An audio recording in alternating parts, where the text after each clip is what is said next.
Un véritable moment d'émotion pour Delphine Boel. En février dernier, l'artiste de 52 ans était officiellement reconnue devant la justice comme la fille d'Albert II après une longue bataille pour faire reconnaître au roi des Belges sa paternité grâce à un test de paternité. Et si l'on pensait que l'histoire s'arrêterait ici, il n'est rien. Et pour cause, c'est avec beaucoup d'émotion que Delphine Boel a rencontré son père dimanche 25 octobre, photo l'appui. C'est au château du Belvédère, demeure du roi Albert II que la rencontre s'est faite, et ce notamment en présence de la reine Paola.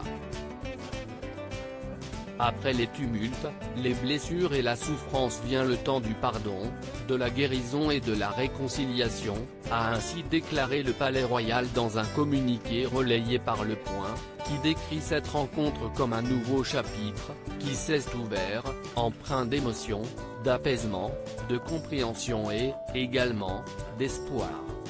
Chacun de nous a pu exprimer, sereinement et avec empathie, ses sentiments et son vécu, poursuit le communiqué. Un chemin du pardon et de la réconciliation que Delphine Boel et son père le roi Albert II ont décidé de prendre résolument ensemble. Delphine Boel officiellement reconnue comme princesse de Belgique. C'est en 1968 que Delphine Boel est née de la longue liaison de sa mère, la baronne Sibylle de Cély-Longchamp, avec le roi Albert.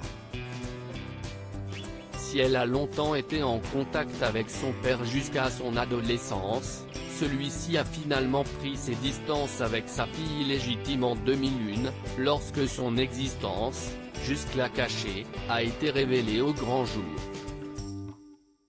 C'est ensuite une longue bataille judiciaire qui a été lancée par Delphine Boel, qui s'est achevée le 1er octobre dernier lorsqu'elle a officiellement été reconnue comme princesse de Belgique sous le titre de Son Altesse Royale Delphine de Saxe-Cobourg-Gotha, princesse de Belgique, mais aussi comme l'une des héritières de son père.